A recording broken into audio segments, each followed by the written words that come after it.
মুখ্যমন্ত্ৰীৰ আত্মনিৰ্ভৰশীল অসম অভিযান এই স্কিমটোত আমি 2 লাখ টকা কৰি এজন নিবনুৱা যুৱক যুৱতীক নিজৰ উদ্যোগ স্থাপন কৰাৰ বাবে আমি সহায় কৰিম এনেকুৱা এটা আঁচনি আছিল 1 লাখ ঘূৰাই দিব 1 লাখ ঘূৰাই দিব নালাগে তাৰে যেটো প্ৰথম পৰ্যায়ৰ ইন্টাৰভিউ আছিল সেই ইন্টাৰভিউটো সমাপ্তি হল এতিয়া 1:2 অৰ্থাৎ প্ৰথম বছৰ আমি 30,000 লোকক যুৱক যুৱতীকে সহায়টো কৰিম আৰু তাৰ পিছত আমি আৰু 70,000 ল'ৰা ছোৱালী কৰিম দ্বিতীয় পৰ্যায়ত প্ৰথম পৰ্যায়ৰ যেটো 30,000 ল'ৰা ছোৱালীক আমি সহায় কৰিম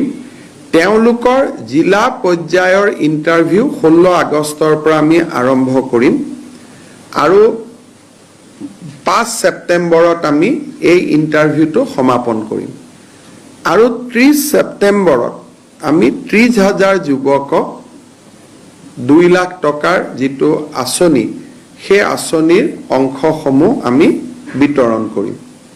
আৰু জিলা উপায়ুক্ত সকলৰ লগত এই বিষয়ে আমি ডিটেইল আলোচনা কৰিলো যাতে কোনো ক্ষেত্ৰতে কতো খেলিমেলি নহয়